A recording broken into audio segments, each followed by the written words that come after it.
Bueno, muy buenos días para todos. Muchas gracias por acompañarnos en esta mañana o mediodía, dependiendo del lugar donde se encuentren. Mi nombre es Magdalena Vaz, soy profesora investigadora de la Universidad de Monterrey y miembro del Comité Académico de Derecho Internacional de la Asociación Mexicana de Estudios Internacionales. Para mí es un gusto darles la bienvenida a este webinar que hemos titulado Declaración Universal de los Derechos Humanos, 75 años de vigencia y desafíos. Creo que es un tema que nos convoca a todos, especialmente por algunas situaciones que hemos visto en los últimos tiempos y de hecho hasta el día de hoy. ¿Por qué hablar de la Declaración Universal de los Derechos Humanos cuando estamos a la víspera de su aniversario?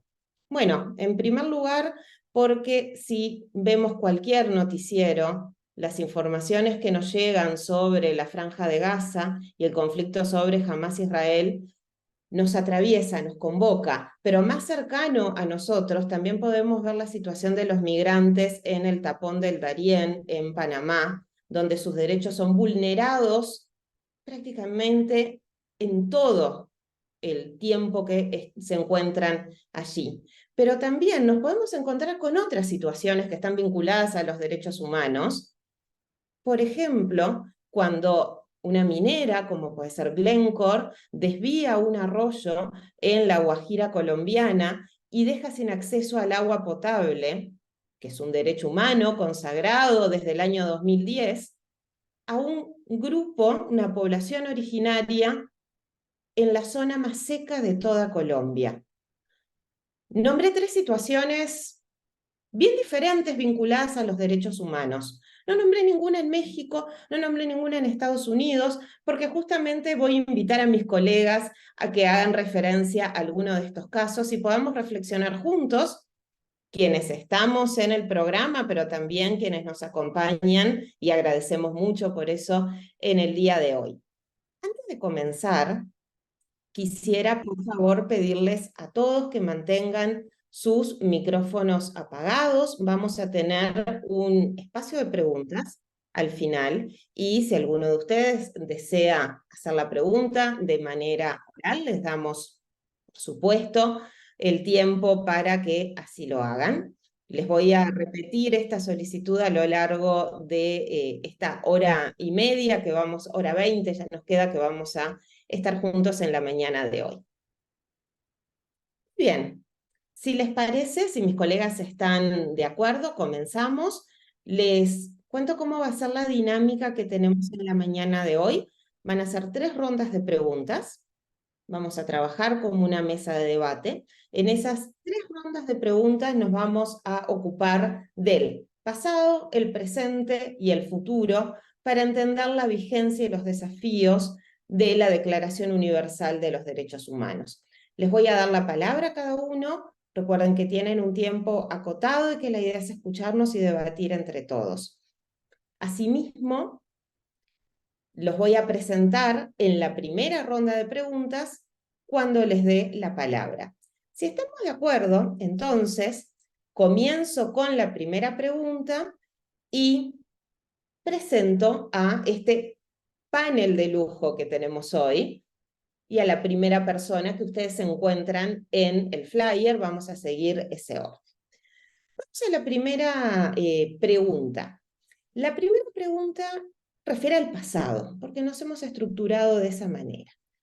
Entonces pensemos, desde la adopción de la Declaración Universal de Derechos Humanos, ¿cómo esta ha contribuido en la creación de un sistema de protección a nivel global?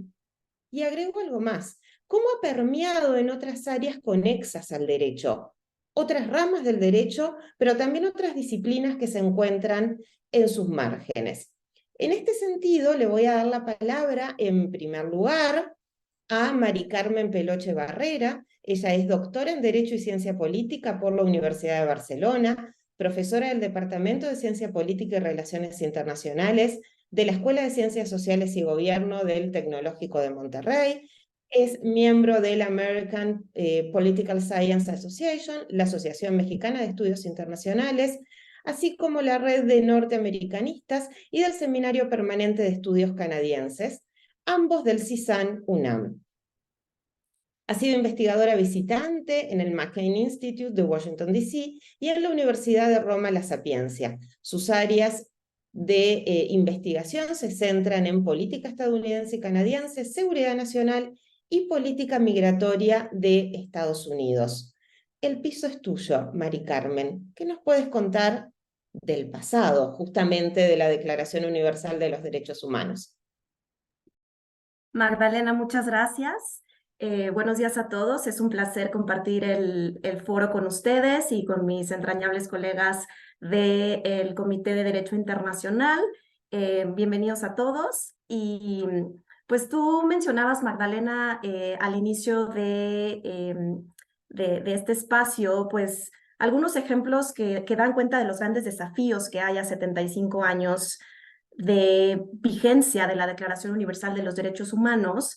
Más adelante nos vamos a enfocar en esos desafíos puntuales, pero pues precisamente no existiría un derecho internacional de los derechos humanos sin la Declaración Universal, que fue la piedra angular, ¿no?, de este sistema. Entonces, la adopción de la Declaración Universal de los Derechos Humanos a través de la resolución 217 del tercer periodo de sesiones de la Asamblea General de la ONU en diciembre del 48, representó la base sobre la que se pretendía construir este sistema duradero para el pleno reconocimiento y protección de derechos humanos, sin distinción de raza, nacionalidad, religión, género, edad, vaya, o cualquier otra característica. En un periodo de reconstrucción social, política, económica e incluso moral, en el contexto de la segunda posguerra, la declaración buscaba ser también pues, un instrumento para la promoción y la garantía de la paz, de la fraternidad y de la solidaridad internacional. Inspiraría también otras convenciones y declaraciones, ya fueran internacionales o regionales, sobre otras tipologías de derechos, como el Pacto Internacional de los Derechos Civiles y Políticos y el de los Derechos Económicos, Sociales y Culturales. Y también inspiró convenciones relacionadas con el reconocimiento de derechos y la protección para otros grupos poblacionales ya específicos, pues por mencionar algunos, como la Convención de los Derechos del Niño, la Convención sobre todas las formas de discriminación racial, la Convención sobre las formas de discriminación contra la mujer, la Convención contra la tortura, entre otras. A partir de la adopción de estas convenciones subsecuentes, muchas de ellas que son jurídicamente vinculantes, pues se han reconocido algunos principios como jus cogens, es decir, como normas imperativas del derecho internacional, como la prohibición del genocidio, de la agresión, de los crímenes de lesa humanidad, de la discriminación racial y de la tortura. Bueno, respecto de su impacto en otras o en áreas conexas del derecho, me gustaría enfocarme en su relación con el régimen internacional de protección de los refugiados. En la Declaración Universal de los Derechos Humanos, específicamente en su artículo 14, se establece que en caso de persecución, cualquier persona podrá buscar asilo y disfrutar de él, en tanto, por supuesto, no haya cometido algún delito o alguna acción contraria a los principios de Naciones Unidas. Algunas de las disposiciones de la Convención sobre el Estatuto de los Refugiados de 1951, el principio de no devolución, se encuentran presentes en tratados de derechos humanos. El régimen internacional de protección de refugiados se basa también en el principio de no discriminación y reconoce derechos elementales como la educación, el esparcimiento, la libre circulación, la salud, la vivienda, entre otros. Finalmente, quisiera agregar que el régimen se apoya de instrumentos como la Convención contra la Tortura para amparar individuos que no encajan exactamente en la definición de refugiado establecida en la Convención del 51 o en su protocolo de 1967. Y bueno, de esta forma me gustaría cerrar con la idea de que el régimen internacional de protección de refugiados no podría concebirse, no tendría cabida sin el derecho internacional de los derechos humanos. Gracias. Muchísimas gracias, Mari Carmen. Muchas gracias también por usar de manera perfecta el tiempo. Les recuerdo a los panelistas que tienen 4 minutos para responder cada pregunta. Y ahora le doy paso a mi apreciado amigo y colega, José Joel Peña. Voy a presentar una parte de tu muy amplia, como tienen todos los miembros de esta mesa, bionota. José Joel es doctor en Derecho por el Instituto de Investigaciones Jurídicas de la Universidad Nacional Autónoma de México y doctor en Administración Pública por el Instituto Nacional de Administración Pública. Maestro y licenciado en Relaciones Internacionales por la Facultad de Ciencias Políticas y Sociales, también de la UNAM, donde actualmente se desempeña como profesor de asignatura adscrito al Centro de Relaciones Internacionales. En la Universidad Intercontinental se desempeña como docente de la licenciatura en Derecho y es miembro del claustro docente del Instituto Nacional de Ciencias Penales. Es candidato investigador nacional por el CONACYT y miembro de diferentes organizaciones de estudios internacionales y derecho internacional. Joel, el piso es tuyo. Adelante. Muchísimas gracias, un gusto saludarlas y saludarlos a todos. Les agradezco infinitamente que se hayan conectado y obviamente agradezco también a mi queridísima amiga Magdalena Báez que haya aceptado moderar este panel y desde luego al doctor Carmelo Catafi como coordinador de este Comité Académico de Derecho Internacional de la MEI y saludar desde luego a quienes nos acompañan esta mañana. Pues en realidad yo creo que, y coincido con lo que ha mencionado Mari Carmen anteriormente, la Declaración Universal de los Derechos Humanos es una piedra angular de cualquier sistema de protección de derechos, tanto del sistema internacional como posteriormente de los sistemas regionales. De entrada, yo diría que fue un ejemplo que comenzó a replicarse en muchos estados que a partir del contenido de dicho instrumento jurídico comenzaron a incluir en sus propios ordenamientos jurídicos normas y leyes para garantizar el ejercicio efectivo de los derechos humanos. Desde su aprobación en 1948, y es por lo que llamamos este seminario o este webinar 75 años de esta declaración, pues ha permitido desmantelar muchas estructuras e ideologías que justificaban hasta ese entonces la discriminación por muchas cuestiones de raza, de género, de orientación sexual. Además, de manera progresiva se han ido reconociendo cada vez más derechos, siendo los relacionados con el uso de las tecnologías emergentes los más recientes, ¿sí? Aunque también valdría la pena valorar qué tan importante es que haya un desarrollo progresivo de derechos humanos cuando existen todavía muchas estructuras y muchos comportamientos que no respetan ni siquiera los derechos humanos más elementales. De manera paralela, se propició la creación de grupos de la sociedad civil organizada que se abocaron a denunciar las violaciones de los derechos humanos y a trabajar para concientizar a múltiples partes, desde luego actores, empresas, de la importancia de garantizar su ejercicio pleno.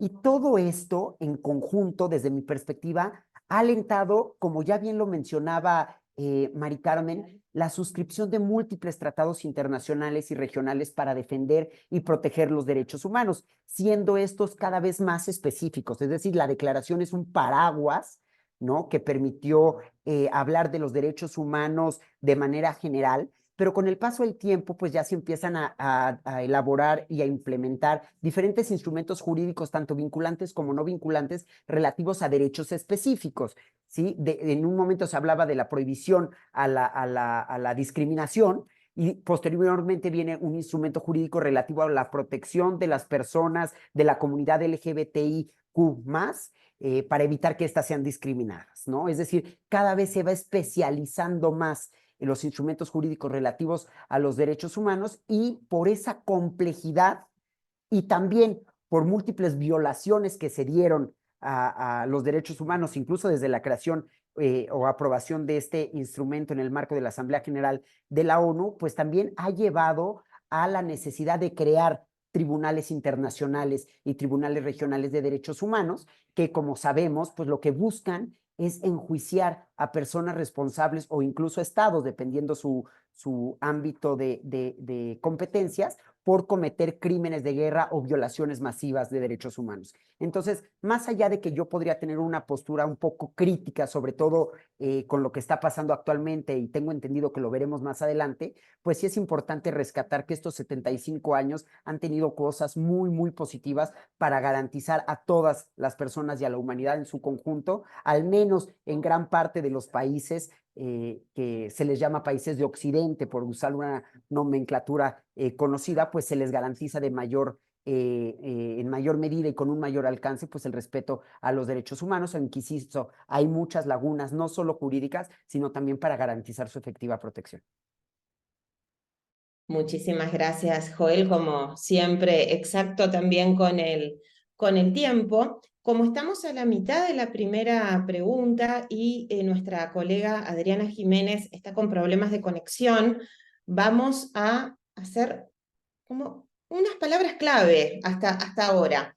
Y me permito tomar como palabras clave sobre el pasado algo que dijo Joel: desmantelar estructuras. Justamente la Declaración Universal de los Derechos Humanos permite desmantelar estructuras ideológicas, políticas, religiosas para construir esa idea de derechos universales, derechos para todos, no para un grupo de privilegiados, como tal vez los ordenamientos jurídicos internos sí los tenían. Progresividad, y progresividad que lleva también a incluir a grupos que tal vez al comienzo no estaban previstos, como puede ser las mujeres. Previo a 1948, podemos pensar que en muchos ordenamientos jurídicos internos, y hasta el día de hoy, de hecho, cuentan con derechos vulnerados. Y lo otro que me gustaría, bueno, ni que hablar el tema de los refugiados, que creo que es algo que nos atraviesa a todos en la actualidad, tal vez porque yo estoy al norte de México, al igual que el profesor Katafi, que lo vemos de una manera diferente, vemos ese paso de los migrantes de una manera bastante diferente. Y me gustaría también poner el foco, para seguir avanzando, en los tribunales internacionales. No basta con tener los derechos, sino también necesitamos esas instituciones. Vi que Adriana ya se conectó, pero voy a pasar a Ariel, si les parece bien, y después, Adriana, si le damos tiempo de llegar, voy a presentar al profesor Carlos Ariel Lim Acosta, que nos acompaña del norte también, pero del otro norte. Ariel es licenciado en Derecho por la Universidad Autónoma de Baja California, es maestro en Derecho por la Universidad Nacional Autónoma de México y alumno del doctorado en Derecho Procesal, Constitucional y Derechos Humanos en la Facultad de Derecho de Tijuana de la Universidad Autónoma de Baja California. Actualmente es profesor investigador de tiempo completo, también de la Facultad de Derecho de Tijuana, de la UABC, es integrante de la AMEI, y su principal línea de investigación, la cual está en parte desarrollando su doctorado también, es Derechos Humanos y Políticas Públicas. Actualmente se enfoca en el derecho humano al agua. Recuerdo la pregunta que estábamos debatiendo: ¿cómo ha contribuido la Declaración Universal de Derechos Humanos en la creación de un sistema de protección a nivel global y cómo ha permeado en áreas conexas al derecho? Ariel, bienvenido, el piso es tuyo. Hola, ¿qué tal? Muchas gracias por la invitación a la MEI y al Comité Académico de Derecho Internacional. Un gusto coincidir con colegas que están aquí presentes y coincidir con diferentes personas, diferentes públicos que les interesa tanto el derecho internacional como los derechos humanos. Yo debo reconocer que no tengo tanto una formación tan de derecho internacional, pero en la medida en que he avanzado mi formación cada día, pues veo que hay demasiadas fuentes de donde aprender del derecho internacional y, y bueno, pues aprendo mucho, crezco mucho con ustedes y muy agradecido por esa experiencia. Yo me dedico al tema de derechos humanos de un tiempo para acá, bueno, un tiempo ya son como 10 años, ¿no? Y tengo un par de reflexiones que mencionar sobre la Declaración Universal de los Derechos Humanos. Yo he encontrado lo siguiente, creo yo que cuando arriba la Declaración Universal en 1945, a un nivel teórico, quizás la idea de derechos universales no estaba tan clara. Cuando yo doy clases en la licenciatura, a veces estudiamos la parte del trayecto conceptual, los diferentes denominaciones, nombres, diferentes naciones que han intentado acuñar la idea de los derechos. Y me parece que, pues digamos que el concepto de derechos humanos que se plasma en la declaración, la manera en que se estructura el discurso, pues es quizá la primera vez en que intenta permear de una manera muy general a toda la humanidad, intenta incluirlos a todos, ¿no? Que obviamente ustedes sabrán mejor que yo que hay grandes debates sobre si realmente o hasta dónde llega esa noción de universales, porque hay comunidades que no se sienten representadas por el contenido y alcance de la declaración, pero sí lo han logrado en otros esquemas que yo creo que es parte de la evolución, ¿no? Como decían ustedes, pues es la piedra angular, el punto de partida, es un gran comienzo y a partir de ahí surgen muchas y muy interesantes cuestiones. Entonces yo creo que ese es uno de los méritos o una de las contribuciones, ¿no? Eh, Fortalecer esa noción de universalidad. Al mismo tiempo, creo yo que logra desplazar estas nociones particularistas, relativistas que hay en los derechos humanos que todavía están presentes en las discusiones y yo no sé a veces si con lo que ha pasado en los últimos años hayan agarrado fuerza o no estas nociones particularistas de decir, bueno, aquí no hay universalidad. Pero eso lo dejamos en la última pregunta, ¿no? Creo yo que también nos ayuda la Declaración Universal quizá a superar esta relación ciudadano-estado, que solamente en ese nexo se dan derechos de las personas. Creo yo que la Declaración Universal dice, a ver, tienes derechos por tu condición humana, por ser persona, y la ciudadanía es una cuestión que construimos a lo largo del tiempo, pero no por no ser ciudadano, un Estado no debería hacerse cargo, sino al contrario, la Declaración Universal nos pone en la mesa que debamos seguir en ese camino. Y otra de las cosas valiosas también, históricas, pues yo creo que es un documento que nos ayuda a socializar los derechos humanos, digamos que las personas comunes entiendan que hay una lista mínima inicial de derechos, ¿no? Conocer los derechos. Si la sociedad no conoce sus derechos, no sabe sus derechos, no identifica sus derechos, pues ya algo anda mal, ¿no? Creo que es el primer paso. Y cuando vemos las principales obligaciones en derechos humanos, ahí empieza todo, ¿no? En conocer, en saber, en identificar. Una vez que tengo acceso a esos datos, podré pedir cualquier otra cosa, ¿no? Entonces yo creo que esos son los 3 puntos que puedo abordar para esta pregunta. Muchísimas gracias, Ariel. Muy claro en tus aspectos fundamentales, ¿sí? En eso que marcaste, sobre todo conocer los derechos. Bueno, es un gusto ahora tener conectada a Adriana Jiménez, lo hemos logrado finalmente. Me alegro mucho que así sea. Me permito presentar a Adriana Jiménez.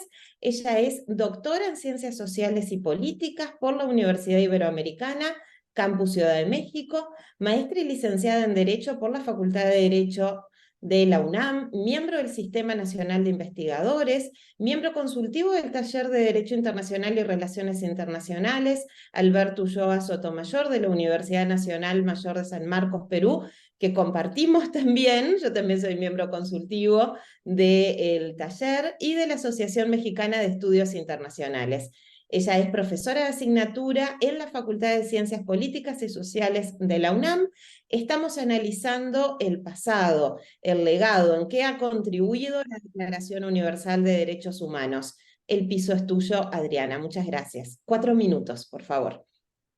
Perfecto, muchísimas gracias. Y bueno, lo logramos, ¿no? Sí pude conectarme, tuve allí unos problemitas, pero bueno, aquí estamos. Y bueno, primero que nada, pues quiero agradecer a la MEI y por supuesto al doctor Carmelo Catafi, coordinador del Comité de Derecho Internacional y Organismos Internacionales, así como saludar pues a todos los ponentes y a la moderadora de esta mesa.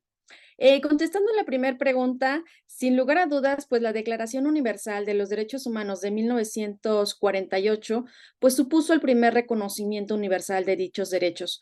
Cumplió con esta función primordial de sociabilizarlos a nivel universal y regional.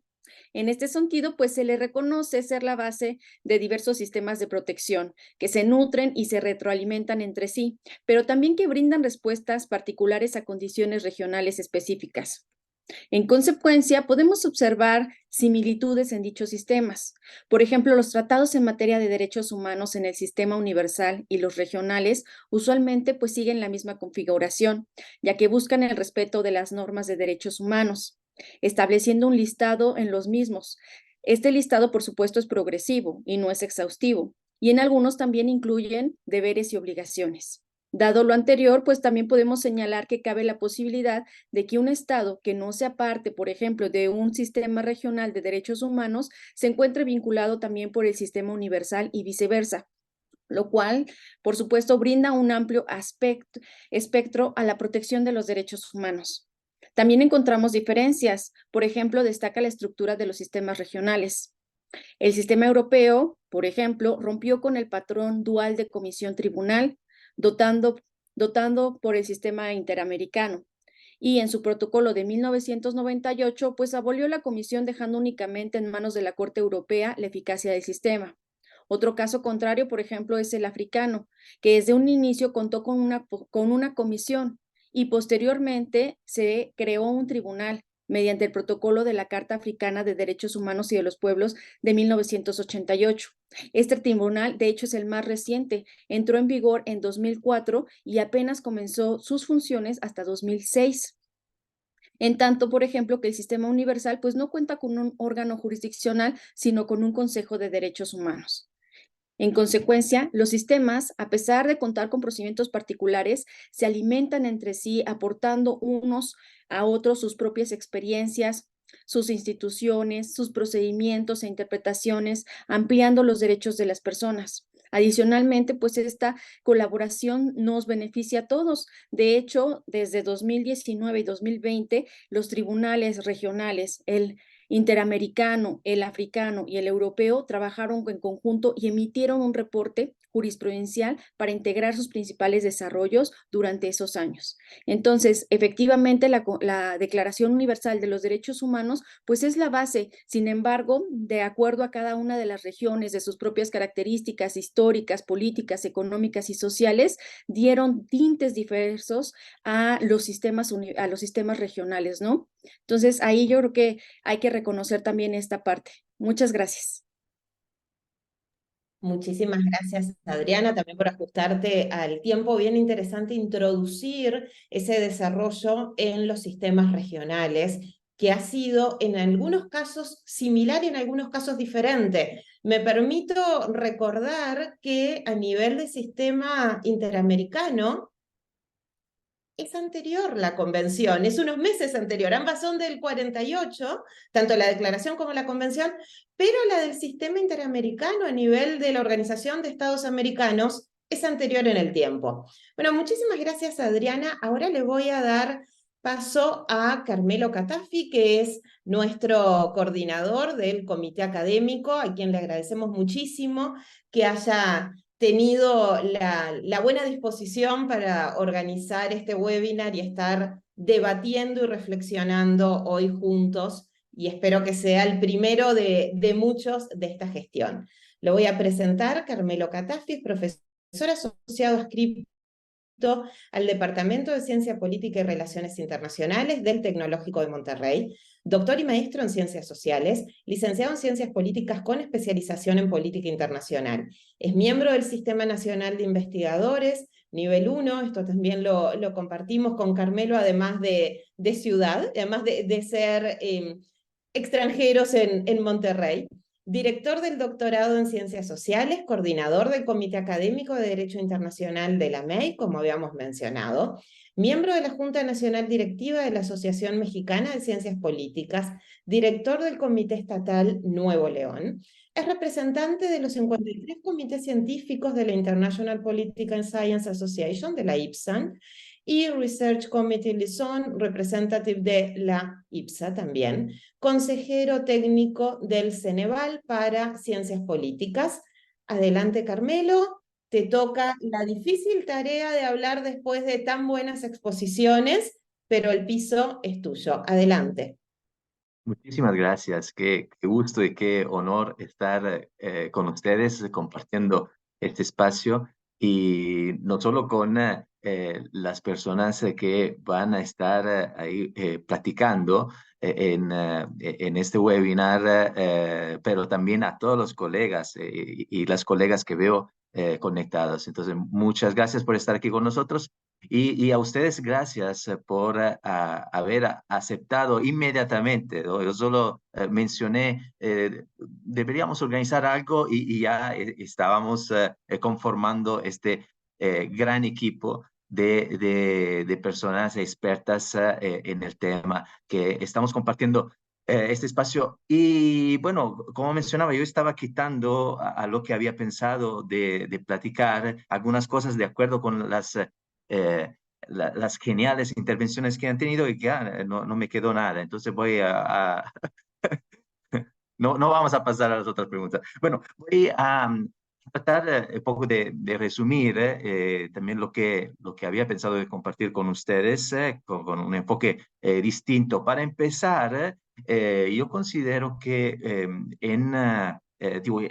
la creación del sistema de protección a nivel global, a la cual ha contribuido la Declaración Universal de Derechos Humanos, es inicialmente con la nomenclatura que se utiliza. Se cambia de derechos del hombre a derechos humanos, que no es cualquier cosa, ¿no? Es muy importante el mensaje que se le da.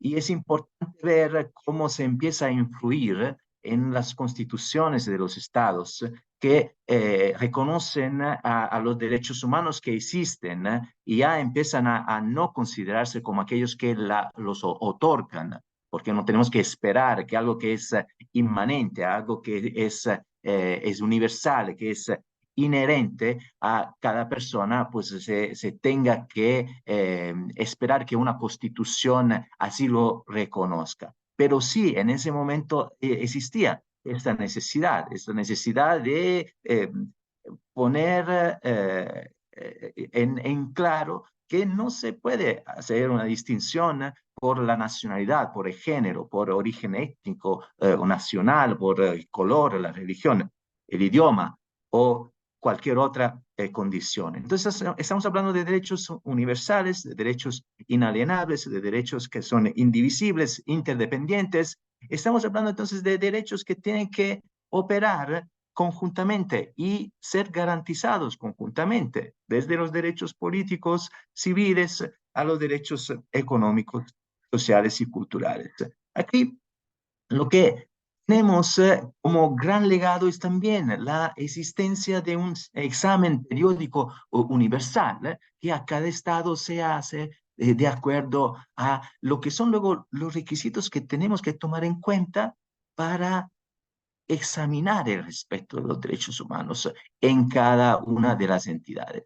Bueno, otra herencia muy importante que nos has dado, o bien el input que nos ha dado esta declaración, es que ahora, a 75 años de su creación, podemos contar con algunos tribunales internacionales que nos permiten de ver cómo se puede velar para ser un deterrente para ciertos crímenes tan crueles como es el crimen de genocidio, por ejemplo. Y también otra categoría que pertenece más al derecho internacional humanitario, pero tiene la misma raíz, como los crímenes de guerra, ¿no? En particular. O sin no olvidar, crímenes de agresión y de deshumanidad, que son de competencia de la Corte Penal Internacional o también de otros tribunales que se habían creado anteriormente, como los tribunales para los crímenes ad hoc, para los crímenes cometidos en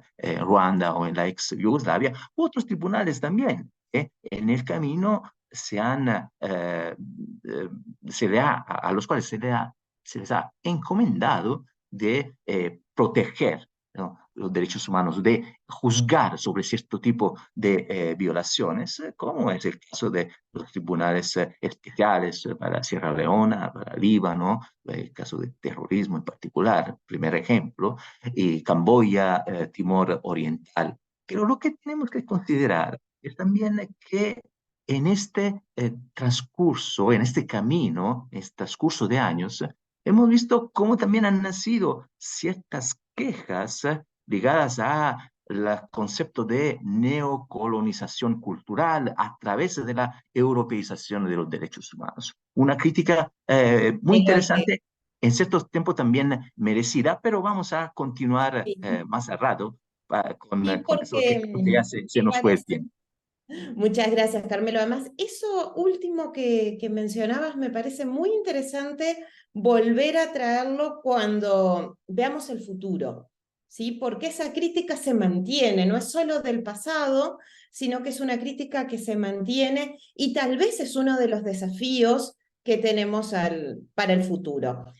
Hablemos del pasado. Vamos a ir a nuestra segunda ronda de preguntas. Para poder tener un espacio de diálogo al final, esta vez les voy a pedir que sean más breves, en vez de 4 minutos, 3 minutos, y voy a seguir el mismo orden que tuvimos, y hablemos del presente. Hoy, ¿cuál es el estado actual del derecho internacional de los derechos humanos? Comienzo con Mari Carmen Peloche. Adelante. Muchas gracias, Magdalena. Me gustaría empezar puntualizando, bueno, que hoy vivimos en una época de mucho mayor escrutinio que antes, gracias al avance de las tecnologías de la información, y también contamos con una multiplicidad de actores que velan por el monitoreo sobre el respeto de los derechos humanos o directamente por la protección de los mismos. Para ello, pues además de los estados y de las organizaciones intergubernamentales, la multiplicidad de organizaciones no gubernamentales que hoy velan por los derechos han sido, continúan siendo y seguramente seguirán siendo piezas clave para esto. A pesar de ello, bueno, existen y persisten graves casos de estados que violentan o que son cómplices de violaciones de derechos humanos. De acuerdo, por ejemplo, con el Human Rights Index 2022, los países con casos más graves son Afganistán, Corea del Norte, Siria y Eritrea, seguidos de China, Arabia Saudita, Yemen, Turkmenistán, Myanmar y Laos. Mientras que por el contrario tenemos a Nueva Zelanda, Australia, Japón, Corea del Sur, Canadá, Estados Unidos, Chile, Uruguay y prácticamente toda Europa Occidental con las mejores puntuaciones, que son aquellas pues más cercanas a 1. Este índice es elaborado por The Variety of Democracy Institute de la Universidad de Gotemburgo en Suecia, pero existen otros índices, de hecho, como el Human Freedom Index del Cato Institute, cuyos números son bastante similares, entonces hay una consistencia ahí en estos índices. Pero me gustaría enfocarme en las violaciones de derechos humanos hacia la población específica de refugiados, de solicitantes de asilo y de otros tipos de desplazados, siguiendo la línea de mi respuesta a la pregunta pasada. Estamos en una época en la que quizá nunca se habían vulnerado tanto y de forma tan sistemática y persistente a estos grupos como sucede ahora. Y esto es pues principalmente ante el incremento de nuevos conflictos y ante la situación prolongada de otros. Entonces, pues tenemos un número sin precedentes de países en los que se violan gravemente los derechos de los refugiados, de los solicitantes de asilo y de los desplazados. Recientemente, en el informe anual 2023 del Alto Comisionado de Naciones Unidas para los Derechos Humanos, el ACNUD, se enfatiza la necesidad de luchar contra todas las formas de discriminación, como las expresiones, los actos y las manifestaciones de racismo, la discriminación racial, la violencia y la xenofobia, y las formas conexas de intolerancia contra todas las categorías migrantes. Ya para cerrar esta parte, bueno, pues a través de los obstáculos jurídicos o prácticos, se observa que a muchos de ellos se les niega el acceso a derechos y servicios esenciales, como la atención de la salud y la educación. Existen además violaciones de derechos civiles y políticos como la detención arbitraria, la tortura, la falta de debido proceso y, bueno, en el peor de los casos, las ejecuciones extrajudiciales. Miles se enfrentan además a la expulsión y a la devolución a lugares donde su vida corre peligro, en clara violación del principio de no devolución. Entonces, estos son ejemplos de lo que dan cuenta del estado actual de los derechos humanos para estas poblaciones. Muchísimas gracias, Mari Carmen, por traer los datos duros también a esta mesa de debate, y me alegra muchísimo que mi país de nacionalidad, que Uruguay, esté en los primeros lugares. Muchos deben de pensar que soy argentina, pero no, soy uruguaya y realmente me llena de orgullo. Vamos a seguir ahora con José Joel. De nuevo, la misma pregunta. ¿Cuál es el estado actual del derecho internacional de los derechos humanos? Pues sumándome a lo que decía Mari Carmen, creo que no podemos negar que existen muchos desafíos para los derechos humanos y para el tratado, ¿no? Que hoy nos convoca, porque por más aceptado que este sea, pues no puede resolver todos los problemas, sobre todo cuando todo depende de la voluntad política de los estados. En la actualidad vemos que se manifiestan conflictos entre estados, algo que en su momento ya había quedado un poquito en el olvido porque nos enfrascábamos más en conflictos intraestatales que interestatales. Pero pues estos han puesto nuevamente en duda no solo la eficacia de esta declaración, sino del derecho internacional en su conjunto, incluyendo, por supuesto, a la vertiente del derecho internacional de los derechos humanos. La guerra de agresión de Rusia contra Ucrania, más recientemente el conflicto entre Israel y Palestina, y de hecho el conflicto de hace apenas unos días de la disputa entre Venezuela y Guyana, pues son prueba más que clara, creo yo, de que es necesario pensar en soluciones a corto plazo, sobre todo para evitar que miles de personas que nada tienen que ver con los problemas políticos, geopolíticos, geoestratégicos, sufran las consecuencias de decisiones que toman unas pocas personas. Y esto habría que sumarle la exacerbación de nacionalismos con la xenofobia que generalmente viene aparejada a este movimiento, pero también muestras cada vez más recurrentes de conductas racistas, discriminatorias, segregacionistas, particularmente que afectan a niñas y mujeres, a miembros de la comunidad LGBTIQ+, y de grupos tradicionalmente marginados. Y ahora creo yo que más presente que nunca se advierten, por ejemplo, conductas antisemitas, islamofóbicas y rechazo a quienes no piensan igual o que profesan diferentes religiones. Pero eso es a nivel internacional.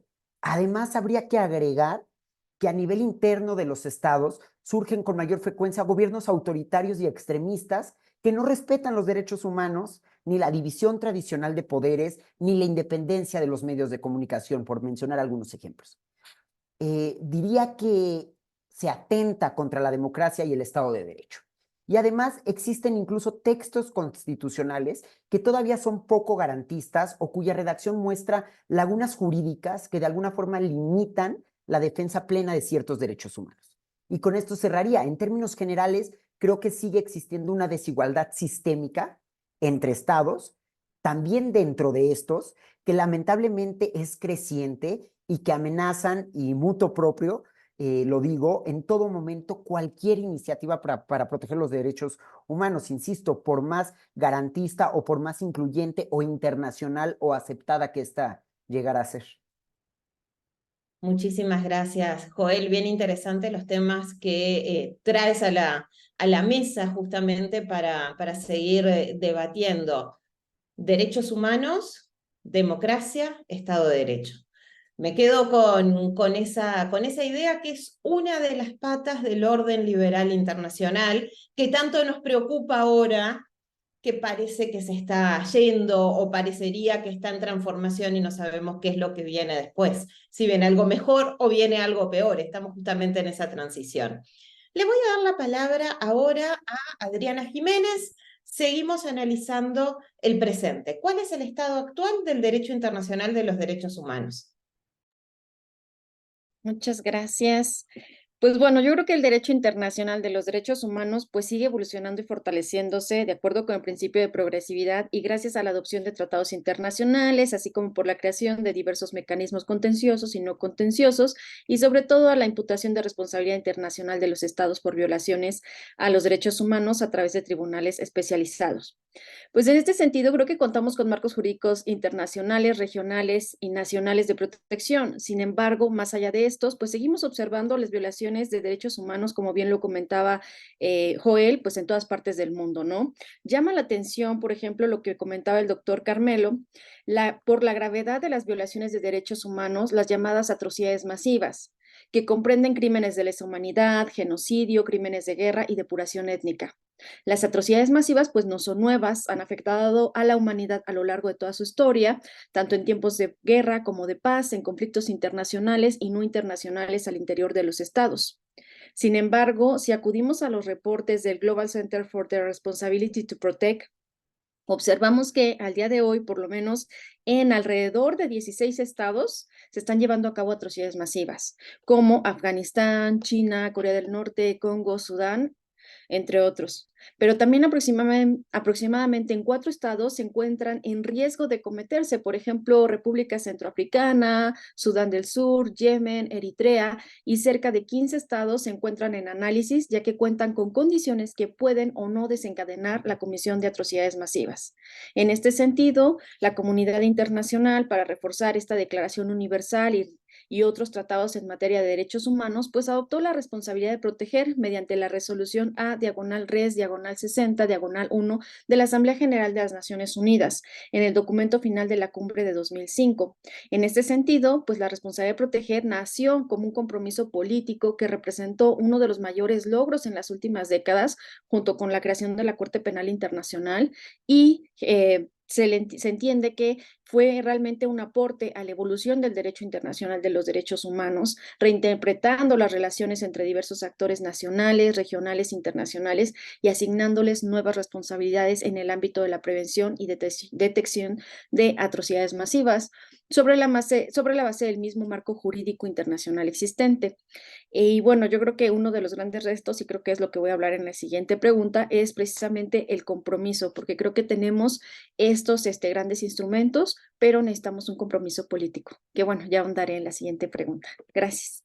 Muchísimas gracias, Adriana, y muchísimas gracias también por dialogar con lo que mencionaba el profesor Carmelo Catafi. Justamente la responsabilidad de proteger ha sido muy cuestionada por el último aspecto que mencionaba Carmelo, por esa mirada tal vez colonialista o aún colonialista tiempo después. ¿Quién puede proteger o quién puede ejercerla? Tal vez esa sería la pregunta. Así que bien interesante y muchísimas gracias por ese diálogo que seguro que es muy rico para todos los que nos acompañan la mañana de hoy.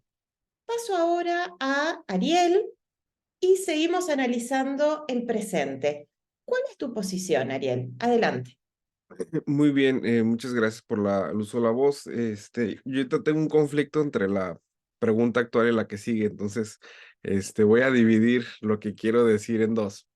Em, Creo yo que, bueno, el derecho internacional de los derechos humanos en el tiempo presente, visto como una disciplina del derecho, creo que ya es una disciplina consolidada, ¿no? Creo que cuando uno, al menos yo tengo esos recuerdos de cuando empecé mis estudios de derecho hace ya bastante tiempo, unos 15 años, como que no terminaban de entender los abogados como el lugar que ocupaba el DIDH, pero hoy incluso me toca verla como una disciplina obligatoria en los planes de estudio, que todo mundo lleva ese tipo de contenidos en su formación, y eso me hace ver la consolidación que pueda llegar a tener. Creo yo que el derecho internacional de los derechos humanos hoy por hoy es una fuente permanente, indiscutible, necesaria para desarrollar los contenidos y alcances de todos los derechos humanos. Y yo creo que eso ya ha permeado o ya se logró en un bastante buen nivel una recepción de ese derecho internacional de los derechos humanos en las sedes nacionales. Yo que fui funcionario gubernamental, pues no era muy común incorporar fuentes del IDH en sentencias, resoluciones, en discusiones sobre la defensa de derechos. Y hoy me parece que los jueces y funcionarios cada día se toman el tiempo de acudir a esas fuentes.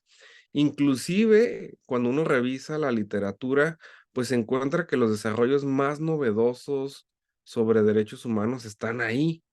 Entonces creo que tiene un lugar muy importante en la actualidad como disciplina.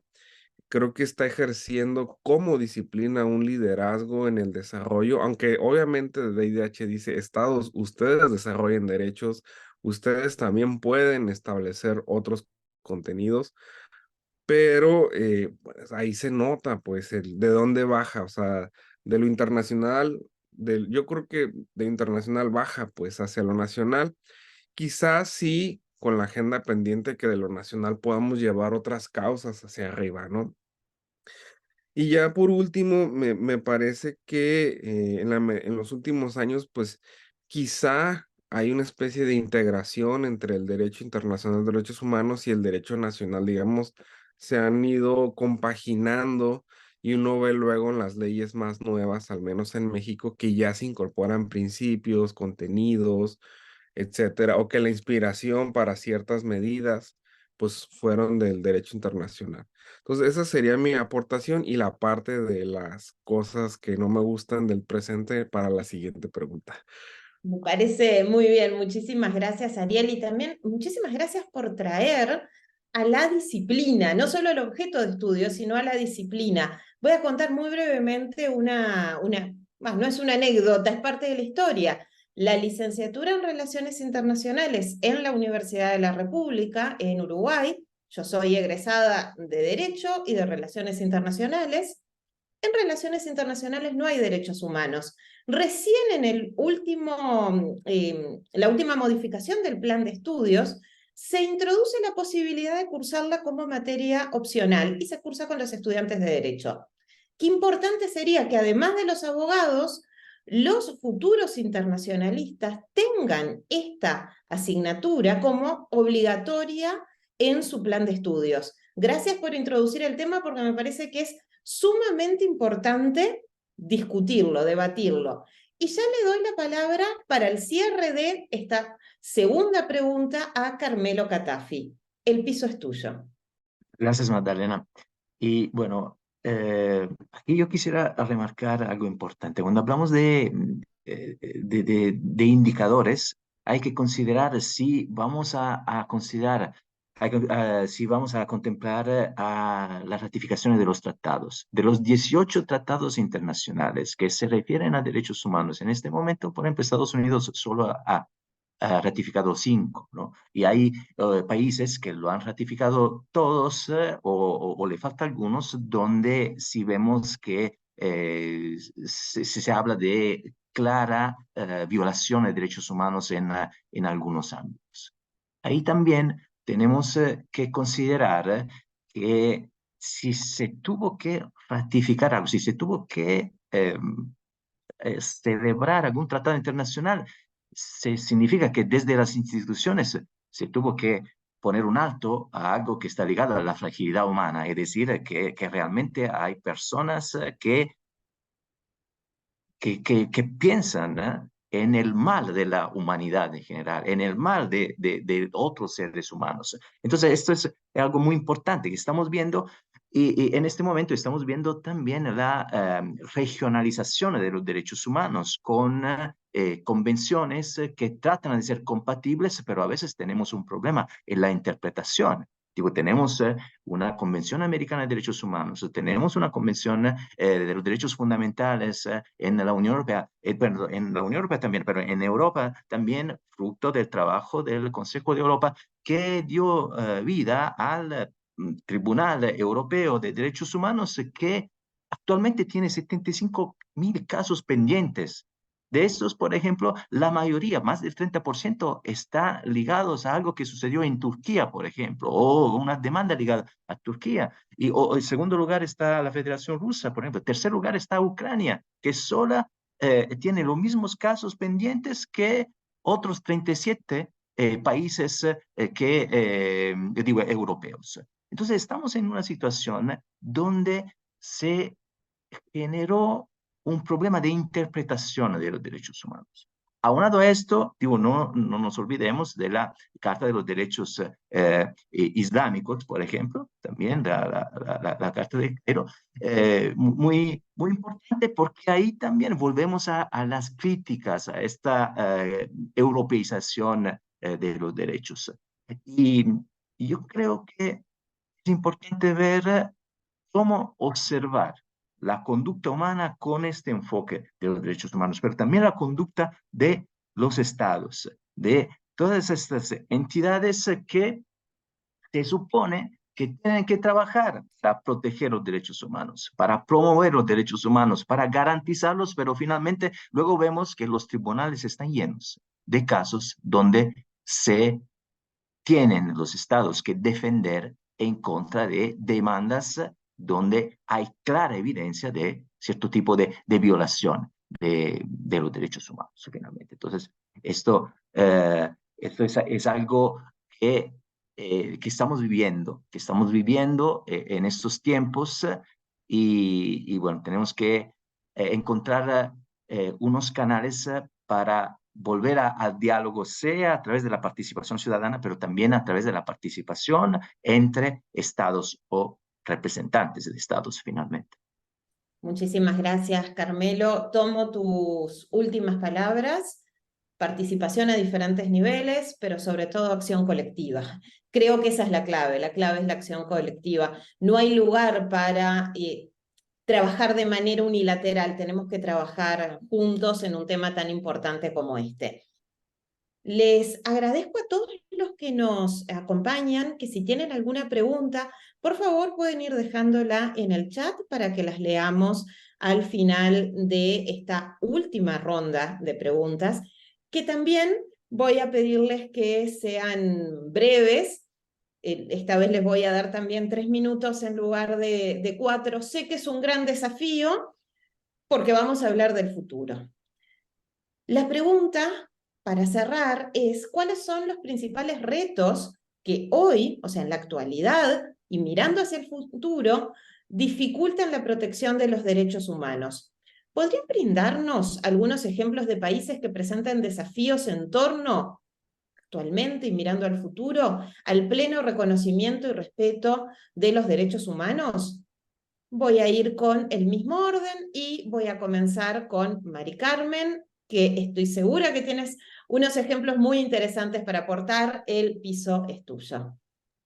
Muchas gracias, Magdalena. Sacando a colación algo que mencionabas hace rato, mi padre era uruguayo también, entonces por algo me caías también. Y bueno, cada que tengo oportunidad, bueno, Y no pues... lo sabíamos. No, la verdad no.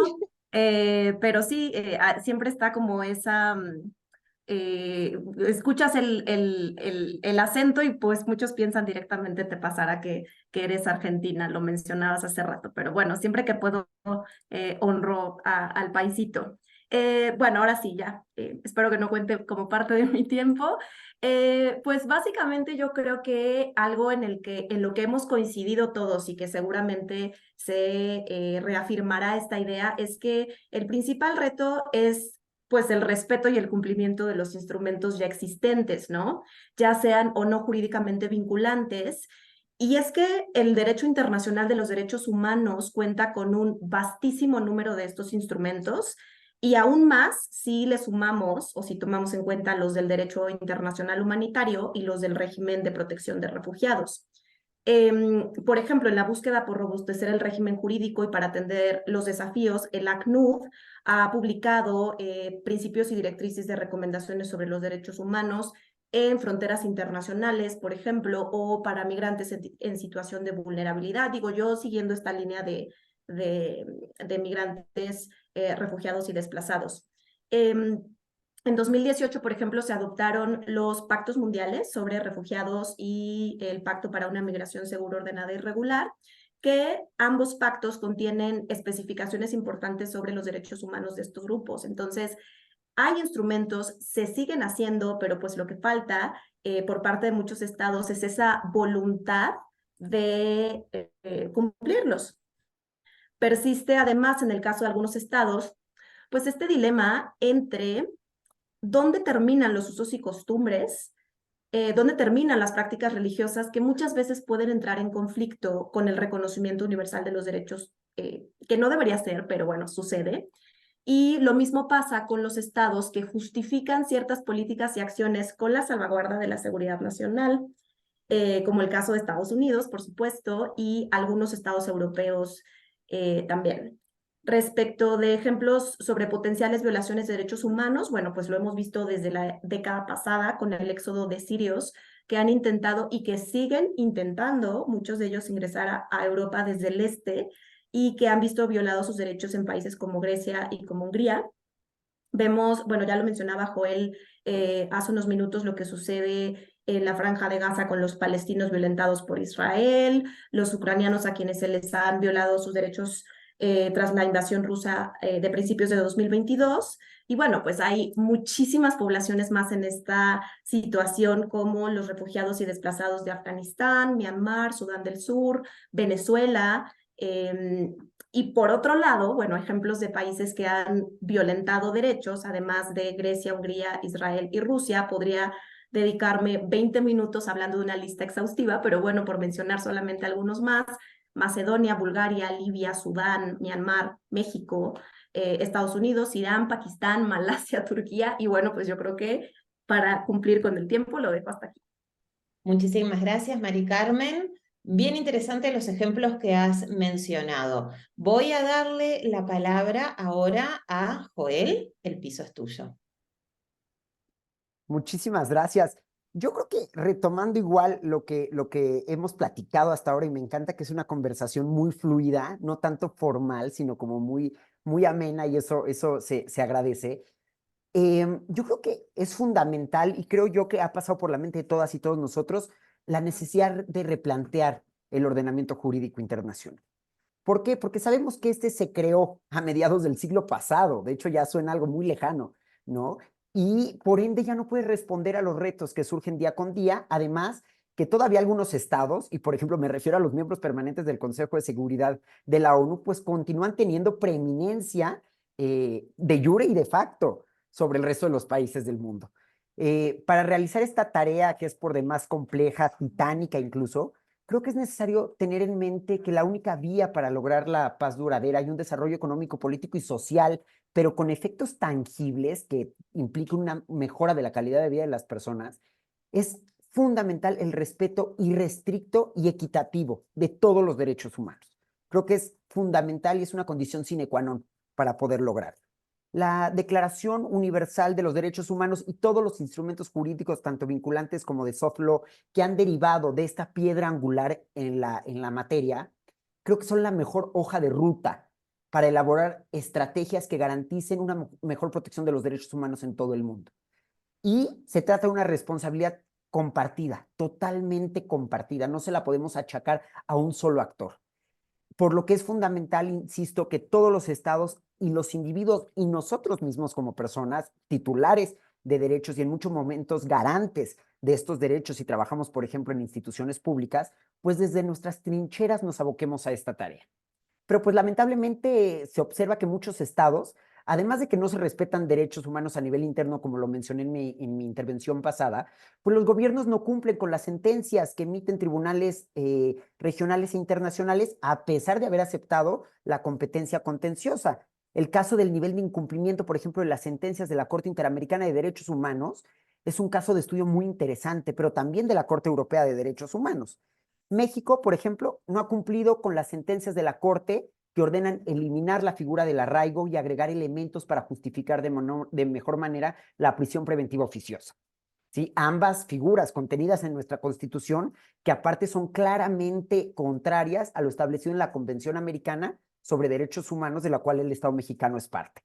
Y mucho más reciente, el caso de Perú, donde pues acabamos de ver que el Tribunal Constitucional contravino una sentencia de la Corte Interamericana al ordenar la liberación del expresidente Alberto Fujimori, cuyas fotos están ahorita en todos los medios de comunicación de todo el mundo, precisamente que estaba cumpliendo una condena por abusos a los derechos humanos. Entonces, cuando nosotros vemos este nivel de incumplimiento por parte de los estados, pues es cuando nos preguntamos si realmente hay una efectividad práctica del sistema internacional de los derechos humanos, de los sistemas regionales y de, en términos generales del derecho internacional público. ¿Sí? Es una pregunta que siempre le planteo a mis alumnas y a mis alumnos. Creo que es muy, muy válida plantearla. Obviamente hay matices, no podemos ver todo en blanco y negro, sino que hay muchos matices y yo creo que se ha avanzado mucho, pero el problema es que todo sigue dependiendo de la voluntad política de los estados y a falta de mecanismos de coerción, pues muchas veces es difícil garantizar que estos cumplan con lo pactado.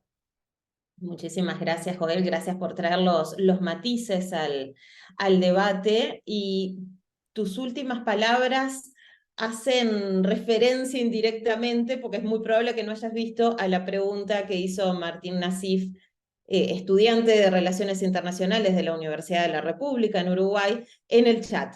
Así que después es muy probable que retomes por allí. Voy a darle la palabra ahora a Adriana. Miremos el futuro. ¿Cuáles son los desafíos? Adelante. Muchísimas gracias. Pues yo creo que respecto a los retos a nivel internacional, pues me sumo a lo que todos los ponentes de alguna manera hemos dicho en nuestras participaciones, ¿no? Considero prioritario el compromiso político de los diferentes actores internacionales para impulsar el cumplimiento de las obligaciones en materia de derechos humanos.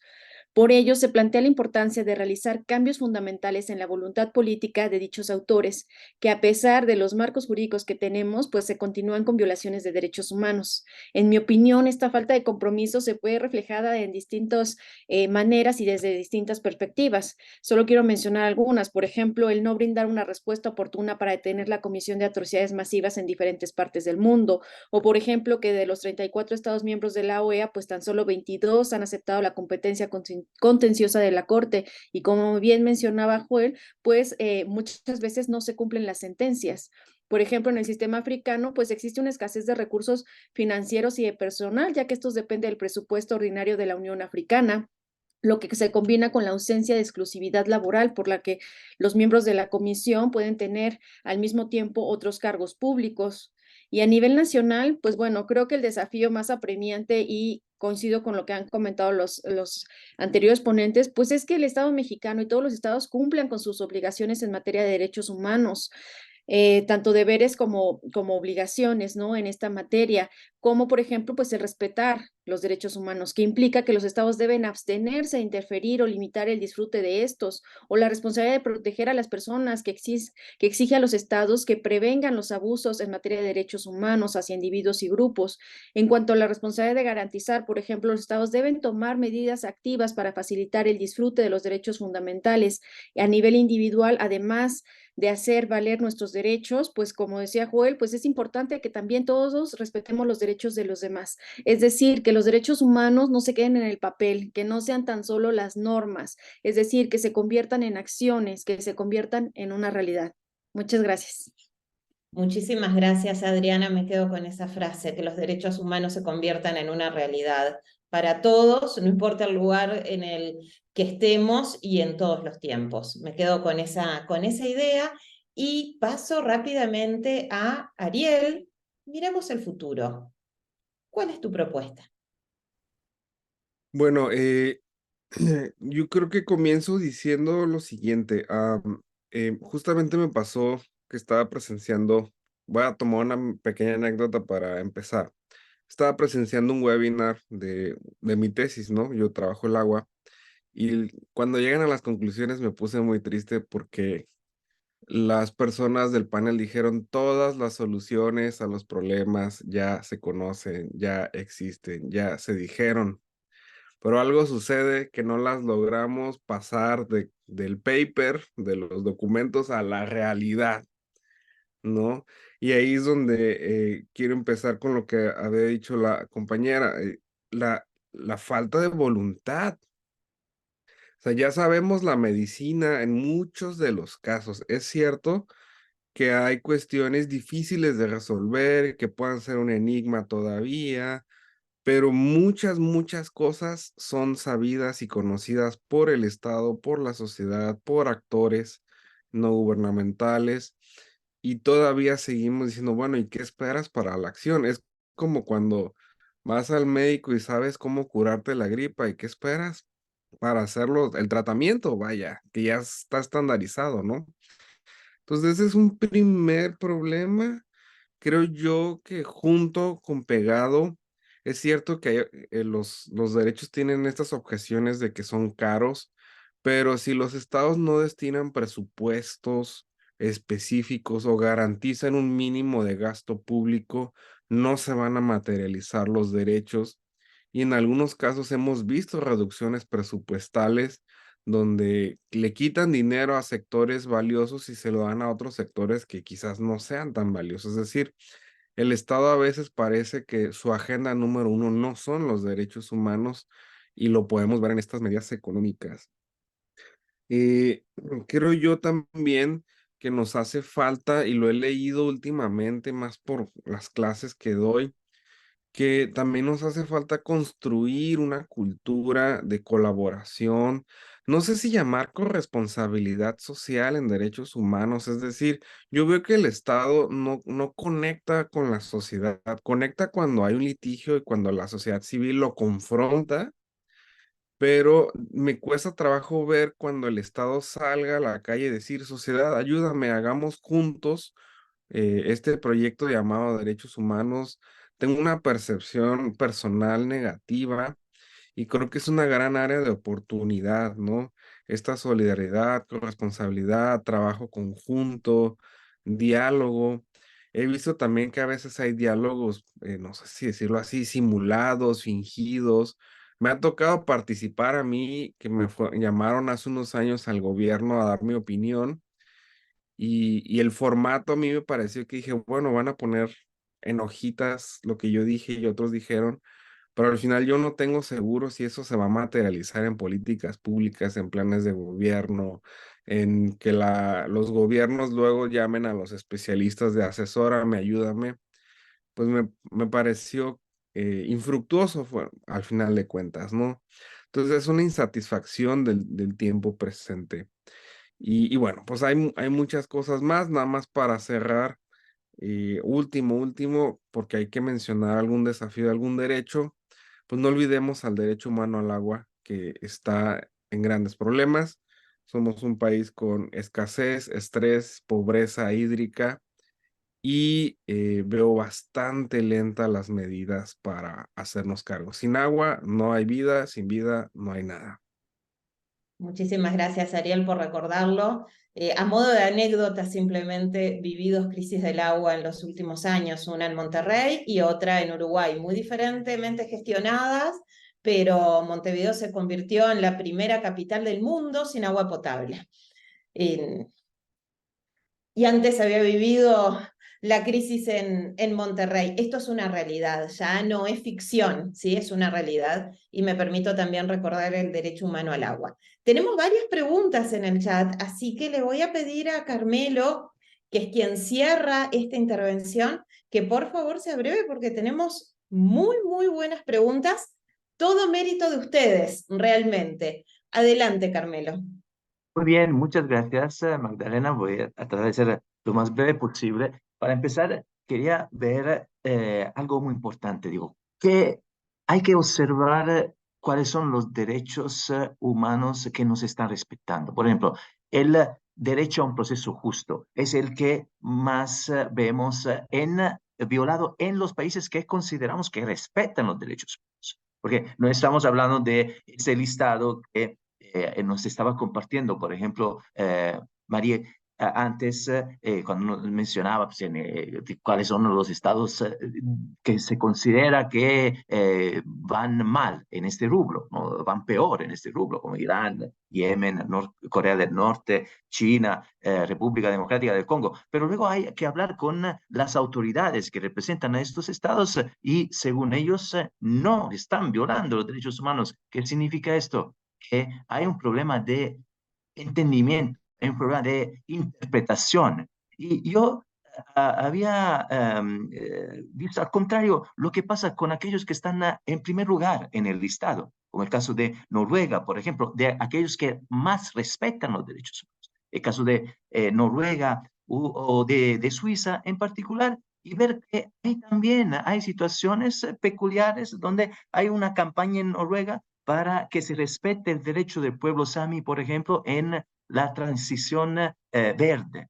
O también hay un caso del Tribunal Europeo de Derechos Humanos que acaba de fallar en contra de Suiza por violación de la libertad de reuniones pacíficas, por ejemplo.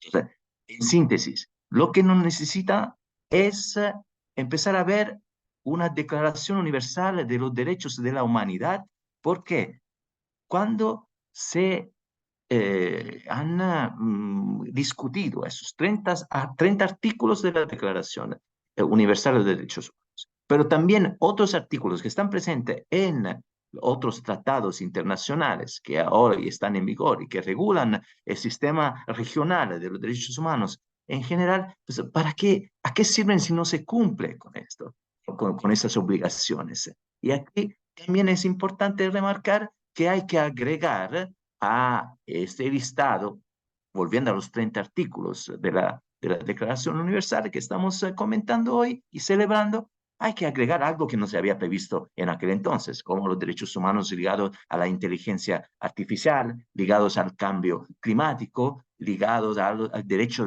a la privacidad, y bueno, entre otros. Pero no nos olvidemos que hay algo que damos por sentado, pero ya no es el derecho a la felicidad o el derecho al agua que mencionábamos, pero también algo que no está escrito explícitamente, el derecho a la seguridad, el derecho al buen gobierno. Muchísimas gracias, Carmelo. Muy bien, muy buen cierre también para pensar en el futuro. Tenemos 3 muy buenas preguntas en el chat, pero para darles tiempo por si quisieran colocar alguna pregunta más allí, voy a hacer un cierre muy rápido con ustedes, proponiéndoles que pensemos ampliando la mirada, dentro o fuera de la academia. ¿Qué libros, qué películas, qué series recomendarían para seguir trabajando el tema de derechos humanos? Y me permito empezar a hacer el primer aporte. Yo voy a recomendar la película argentina 1985 y especialmente el final, donde está el discurso del fiscal Estracera en el juicio de las juntas. Recordemos que Argentina fue el único país que juzgó a sus genocidas de la última dictadura militar, pero que los juzgó en la justicia ordinaria, no con una justicia especial. Y de ese último discurso es que surge el nunca más, y creo que es aplicable para todos los casos de violaciones de derechos humanos, seguir repitiendo nunca más, que es tan importante, que a mí me eriza por venir del cono sur. Repetir el nunca más no es meramente una frase, sino es lo que sentimos y es cumplir con el derecho. Así que empecé yo, le voy a dar la palabra ahora a Mari Carmen. ¿Qué nos recomendarías? Muchas gracias, Magdalena. Ya apunté la recomendación, no la he visto, pero la voy a ver. Yo hace un par de años vi un documental que se llama Midnight Traveler, que narra la travesía de una familia afgana que busca huir, bueno, busca salir de Afganistán perseguidos por los talibanes y llegar a Grecia. Entonces, te van contando y grabaron ellos mismos con sus teléfonos pues este camino y todos los obstáculos que tuvieron que enfrentar que se tradujeron en violaciones a sus derechos de diversa índole. Y bueno, también hay una película que ganó muchísimos premios que está protagonizada por Idris Elba, que es Beast of No Nation, que aborda la temática de los niños soldado. Es una película bastante interesante que está en Netflix. El otro documental lo vi hace tiempo en Prime Video, no sé si siga, pero bueno, pues esas serían las recomendaciones que me gustaría compartirles. Bueno, muy buenas recomendaciones. Vamos contigo, Joel. ¿Cuáles son tus recomendaciones? Muchísimas gracias. Van 2 películas, agrego un libro. Muy Acaba de salir un tomo de la editorial Tiral Blanc que se llama Las promesas incumplidas del constitucionalismo latinoamericano. Es un libro muy interesante. Acaba de salir hace unos días, fue presentado de hecho ahora en la Feria Internacional del Libro en Guadalajara y tiene un apartado específico sobre derechos humanos que está integrado por, si mal no recuerdo, 7 u 8 capítulos que hablan de libertad de expresión, derecho a un medio ambiente sano, derechos de las personas LGBTIQ+, derecho a la protesta social, entre otros. Entonces es un libro muy interesante porque es una crítica a aquello que nos ha faltado desde una visión constitucionalista para garantizar de manera efectiva múltiples derechos. Muchísimas gracias, Joel. Paso a Adriana. Espero que todos estén tomando nota porque son muy buenas recomendaciones. Adriana, adelante. Muchas gracias. Pues yo les recomendaría la lectura de Los pelotones de la muerte, la construcción de los perpetradores del genocidio guatemalteco del doctor Manolo Vela Castañeda. Es un libro de 2014, es un libro de tintes sociológicos en donde se presenta una posible explicación sobre el proceso por el cual emergen estos perpetradores en el genocidio guatemalteco de 1981, cuando era presidente Efraín Ríos Montt. Y también un libro que es así como para el público en general súper digerible y muy puntual, es el libro de Sistema Universal de los Derechos Humanos del doctor Jesús Armando López Velarde Campa. Este es del año 2022 y la verdad es que maneja conceptos básicos, estructura de los sistemas de protección, pero también habla sobre los retos del sistema universal y de los regionales y aborda casos paradigmáticos, ¿no? De cada una de las cortes. Entonces, la verdad está muy bueno, está como para que sea un libro para nuestros estudiantes también, para público en general, para que puedan tener conocimiento sobre estos sistemas. Gracias. Muchísimas gracias, Adriana. Paso ahora a Ariel. Bueno, en materia de cine, yo les recomendaría mucho ver la película que se llama Las Nadadoras, que está en Netflix. Buenísima, que es de 2 hermanas sirias que huyen de la guerra. Eran deportistas de muy buen nivel y el desenlace es cómo siendo personas que huyen de la guerra, estando refugiadas en situación irregular y muchas cosas en contra, logran tener todos los apoyos para participar en Juegos Olímpicos. O sea, es increíble esa historia. Muy, muy fuerte, 100% real. Entonces es una gran recomendación de cine. Y otra recomendación desde la academia, yo creo que quizá entre colegas, impulsemos proyectos de vinculación social en derechos humanos. Yo empecé con una aportación bien sencilla que les pido a mis alumnos que hagan un TikTok o algo parecido, un videíto, donde documenten situaciones de derechos humanos en su comunidad. Y algunos me han sacado buenas cosas porque yo les exijo, les pido que evidencien que algo de derechos humanos no está bien o está más o menos bien o ahí va a sus alrededores. Eso permite forjar conciencia y creo que la academia necesita más eso, ¿no? Más promotores, más gentes reproductoras de conciencia, pacificadores, replicadores a un nivel valoral, vaya, no tanto de forjar conocimientos, sino integrarlo a nuestras vidas desde otras miradas. Eso yo creo que es lo que puedo aportar. Muchísimas gracias, Ariel. Bien interesantes los 2 aportes. Y cierro este espacio con Carmelo. ¿Cuál sería tu recomendación? Muy bien. Entre las películas que me han hecho reflexionar sobre el tema de derechos humanos, yo pondría en primer lugar Hotel Ruanda, también la película Filadelfia, la película La vida es bella, también para darle un sentido a la vida en situaciones trágicas. Y la película en Tierra de Nadie, cuando hay un diálogo y donde, digo, entre quien está grabando momentos de muerte, dice: "Oh, sí, sí, sí lograste grabar esto", ¿no? También ligado al periodismo durante los conflictos. Y para leer, yo voy a ponerle aquí en el chat el link del registro de los ciudadanos del mundo, para leer algo ligado a la mundialización, algo ligado al sentirse parte de la comunidad mundial, de la comunidad universal, esta comunidad sin fronteras, donde todos tenemos como denominador común el hecho de ser seres humanos. Y bueno, esto es un poco mi reflexión final. Muchas gracias. Muchísimas gracias, Carmelo, y muchísimas gracias a todos. Súper interesantes las recomendaciones. Vamos ahora a las preguntas. Como ya hemos agotado el tiempo, en este momento estamos agotando el tiempo, les pido por favor que nos extendamos 10, 15 minutos más para poder dar respuestas a tan interesantes preguntas. Si les parece bien esta dinámica, díganme. Yo lo que voy a hacer es leer las preguntas y lo que les pido es que uno o dos, no más, de ustedes puedan dar respuesta. Quienes quieran, no los voy a indicar yo. Simplemente te piden la palabra y en 1 minuto, o sea, de una manera muy breve, responden. Vamos con la pregunta de Martín Nasif, que me parece bien interesante. Dice: con los ejemplos que han manejado los y las expositoras, ¿corremos el riesgo de tener una Declaración Universal de Derechos Humanos de 2 velocidades? Yo había dicho que Joel tenía algo para decir, pero no quiero presionarlo. Sí, yo lo que quería comentar en este caso es que en realidad todo es de múltiples velocidades. O sea, no se puede garantizar que un instrumento jurídico, por más afinidad que haya entre los estados que lo firman, por más simetrías que existan, que se garantice que todos lo cumplan de la misma manera.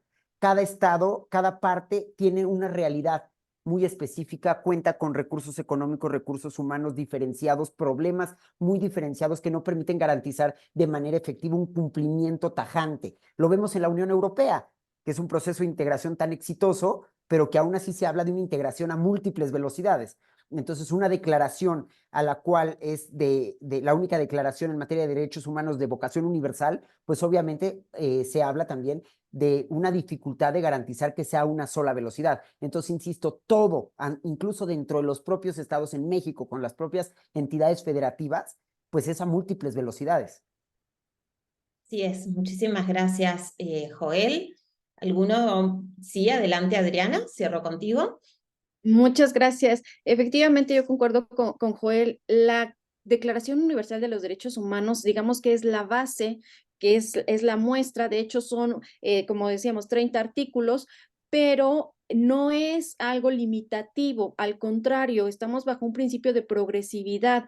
Los estados pueden llevar a cabo normatividad nacional o se puede llevar a cabo normatividad regional e internacional que brinde una mayor amplitud a los derechos humanos. En este sentido, no creo que hubiera algo así como la Declaración Universal de 2 o 3 velocidades. Concuerdo con Joel. Realmente esto es una base y cada uno de los estados va a ir avanzando conforme a sus propias características políticas, económicas, sociales, culturales y regionales, ¿no? Mundiales, hasta la parte de la religión puede ser muy importante para la adopción o no de derechos humanos. Entonces, yo quedaría con esto. Muchísimas gracias, Adriana. Creo que han sido aportes muy, muy significativos. Estoy segura que Martín está muy agradecido por vuestras aportaciones. Voy a la segunda pregunta, que es de Miriam Lanane, que además de agradecerles, les dice que me parece que la sociedad se desarrolló más rápido que la legislación en materia de derechos humanos internacionalmente, dejando demasiados vacíos y lagunas en la Declaración Universal de los Derechos Humanos y las declaraciones y convenciones que de ellas se derivan, que nos recordaba el profesor Katafi, de hecho. La pregunta es, ¿será mejor actualizarlas y reformarlas o crear nuevas que sean más acordes a las situaciones y desafíos actuales, utilizando las que existen de precedente? Es una pregunta muy desafiante. ¿Quién recoge el guante de esta pregunta? Muy bien, Mari Carmen y Carmelo. Primero Mari Carmen, por favor. Muchas gracias y gracias, Miriam, por la pregunta.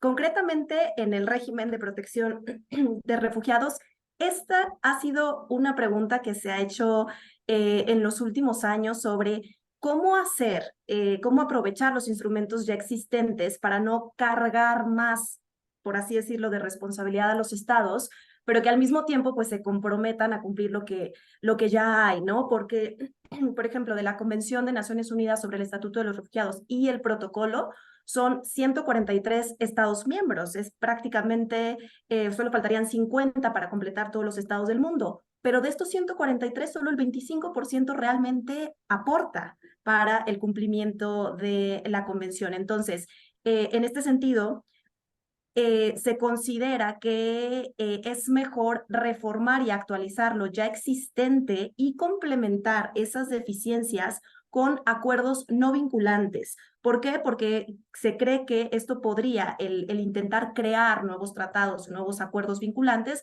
pues podría desincentivar a los estados para participar. Entonces, al menos desde esta perspectiva del régimen internacional de protección de refugiados, que tiene una enorme incidencia en derechos humanos, por supuesto, es ya no crear más acuerdos jurídicamente vinculantes, pero desarrollar estrategias, como en este caso los pactos mundiales, para atender los desafíos. Eso es lo que me gustaría compartir.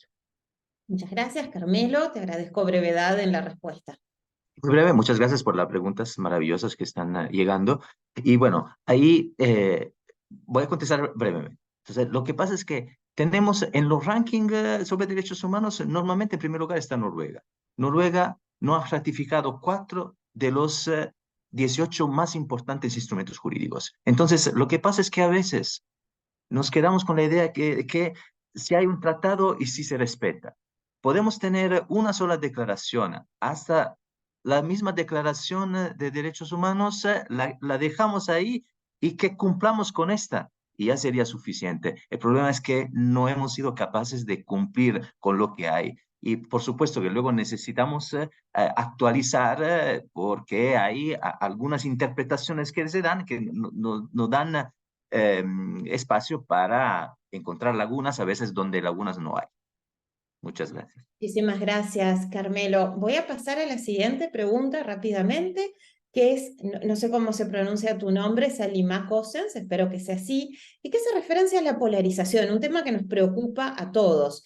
Y ella dice, ¿de qué manera la polarización que vemos en la sociedad de diversas regiones del mundo, por poner un ejemplo, Países Bajos, que ha ganado un partido de extrema derecha, se puede afectar la consolidación y robustecimiento, de los actuales instrumentos de derechos humanos, así como el futuro replanteamiento del ordenamiento jurídico internacional? Y Joel levantó la mano antes de que terminara de leer, así que quiere decir que tiene la palabra en primer lugar. Adelante, Joel. Muchas gracias, Magdalena. Lo que pasa es que es una pregunta sumamente interesante porque a mí algo que me preocupa de todos estos movimientos extremistas que ponen muchas veces en jaque el ejercicio efectivo de los derechos humanos es que es la misma población la que permite que esto suceda. Y eso es lo que a mí me preocupa. En el caso de Europa con la Unión Europea, en el caso de El Salvador con Nayib Bukele, que está pronto a reelegirse y estoy seguro que así va a ser, y ahora que ganan partidos de extrema derecha o incluso de extrema izquierda, pero sobre todo los de extrema derecha que son más violentadores de derechos humanos, en la Unión Europea, por ejemplo, son las mismas ciudadanas y ciudadanos quienes votan por estos partidos y que dicen, pues a mí no me importa que se pongan en duda mis derechos humanos o ciertos derechos humanos siempre y cuando se me garantice, por ejemplo, seguridad. Y eso pasa en El Salvador. ¿No? Es un ejemplo muy claro, pero no solo en El Salvador, insisto, también en la Unión Europea, en Hungría, en Polonia, ya las personas están cada vez más dispuestas a ceder en materia de derechos humanos con lo grave que esto puede llegar a ser, con tal de que el gobierno, ¿sí? Les otorgue ciertos beneficios. Entonces, eso es lo que a mí realmente me preocupa, que las personas no están conscientes de la trascendencia y de la importancia de un ejercicio efectivo de los derechos humanos, insisto, como condición sine qua non para el desarrollo de la persona en todo aspecto. Muy buena respuesta, Joel. Yo me permito también mencionar que justamente el 10 de diciembre asume Javier Milei en Argentina, que llega al poder con una campaña, con un discurso muy restrictivo en materia de derechos adquiridos, y tuvo que decir que los derechos adquiridos no iban a ser violados. Pero en su campaña dijo lo contrario, sobre todo en materia, por ejemplo, de los derechos de las mujeres o algunos subsidios para determinados grupos vulnerables. Y allí no es en realidad seguridad, aunque hay una parte importante de seguridad, es no inflación o no hiperinflación versus derechos humanos. Creo que hay que dialogar entre nosotros para entender estos fenómenos, como tú bien dijiste, porque es la población la que vota y eso es la democracia también. O sea, entender lo que está sucediendo, no culpar a la población, sino entender lo que está sucediendo. Y todos, tomo algo que dijiste antes, al final la contesté yo la pregunta también, pero tomo algo que dijiste antes, todos desde nuestra trinchera, porque todos tenemos trincheras. Y desde nuestras trincheras damos a conocer los derechos humanos, como Ariel nos mencionaba esa importancia, pero también planteamos los peligros, con respeto al que piensa diferente, no con discursos de odio, porque no estamos para avivar el fuego en los discursos de odio, sino para poder brindar desde la academia una mirada mucho más amplia. Y voy a la última pregunta. La última pregunta hace referencia, yo creo que Adriana va a querer contestarla, o tal vez Ariel, y dice, ¿consideran que los tribunales y cortes internacionales han sido muy laxos en la implementación de medidas coercitivas encaminadas a la aplicación de los acuerdos y para el cumplimiento de los dictámenes que emiten, que claramente son desacatados? No sé, Adriana había hablado algo de esto, así que le voy a dar la palabra en primer lugar. Muchas gracias, pero si escuchan, está aquí mi perrita y creo que están tocando, pero bueno. Muchísimas gracias. Sí, de hecho, lo que quería comentar es que efectivamente los tribunales de derechos humanos no cuentan con eso que los abogados decimos los dientitos, es decir, la manera de poder obligar al cumplimiento de la sentencia de los tribunales internacionales, ¿no? Por ejemplo, la Corte Interamericana de Derechos Humanos, una de sus funciones es llevar, por ejemplo, el seguimiento del cumplimiento de sus propias sentencias. Sin embargo, no tenemos manera así como que muy puntual de obligar a los estados para que las cumplan. Lo que se podría hacer es, por ejemplo, que, no sé, se me ocurre, el Consejo de Seguridad de las Naciones Unidas pueda comentar o pedir o hacer una recomendación para que una resolución para que un estado pueda cumplir una sentencia. Sin embargo, si nos topamos como casos como, no sé, que se trate de cumplir una sentencia por parte de Estados Unidos, Rusia, digo, de los miembros permanentes, pues será muy difícil que se llegue a una resolución así, ¿no? Entonces, desafortunadamente, pues la sociedad nacional y la sociedad internacional son diferentes. En la sociedad nacional sí podemos obligar a las personas a cumplir las sentencias, en la sociedad internacional no. ¿No? Tenemos estos principios de soberanía, de no intervención, y del consentimiento de los estados. Punto fundamental es que los estados tienen que obligarse para cumplir los tratados internacionales. Y como mencionaba, en la Corte Interamericana solamente 22 estados de la OEA han aceptado su jurisdicción contenciosa, entonces sí es complicado hacer que se cumplan las sentencias. Muchísimas gracias Adriana. Esa idea que el derecho internacional es un derecho sin dientes, que siempre lo repetimos en clase, creo que es clave. Y la piedra fundamental del derecho internacional también es su escollo fundamental, que es la soberanía. Sin soberanía no hay derecho internacional contemporáneo. Sin embargo, eso también hace que se generen tensiones. Por eso me permito recomendar el libro de Martí Koskenniemi, La política del derecho internacional, porque hace referencia a estos temas. Ariel, tal vez tú quieres hacer algún comentario final y ya cerramos en los próximos 2 minutos. Sí, yo coincido con lo que se dijo. Realmente la preocupación es la dificultad para poder generar esa coercitibilidad de las decisiones internacionales. Como se decía, pues la soberanía implica que, bueno, yo soberanamente me he sometido a una jurisdicción internacional, pues esperamos que de manera voluntaria el Estado responsable ejecute y cumpla, ¿no? A mí me preocupa que si vemos, por ejemplo, en la Corte Interamericana, pues hay muchas de sus sentencias que no han sido declaradas plenamente cumplidas, ¿no? Se celebra cuando empieza el cumplimiento, los cumplimientos parciales, pero es difícil ver una resolución en su totalidad. Entiendo también el tema de que hay decisiones difíciles, como muchos casos de desaparición forzada, que las medidas para cumplir, pues son que aparezca la persona desaparecida o se establezca una verdad real de lo que sucedió, y eso es muy, muy difícil, ¿no?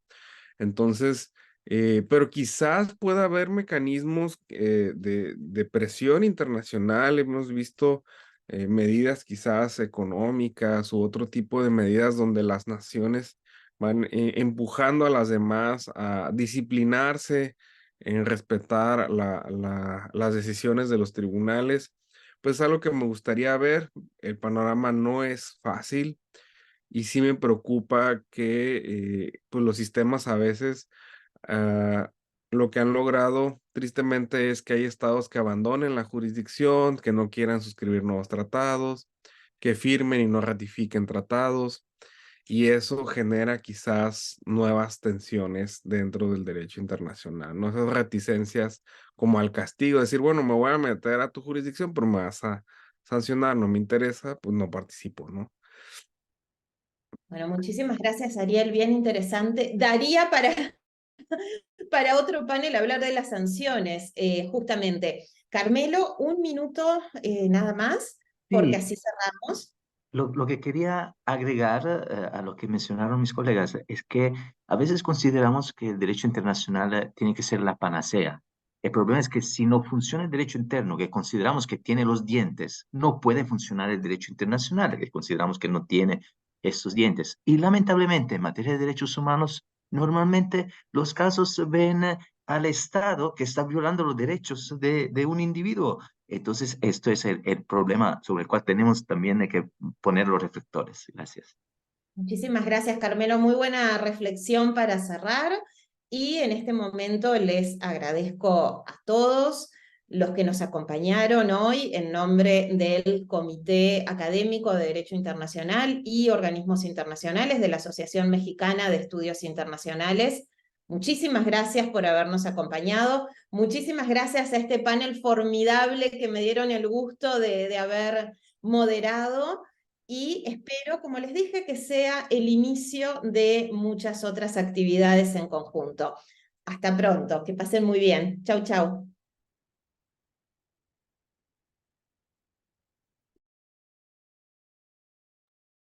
Gracias, Baby. Gracias.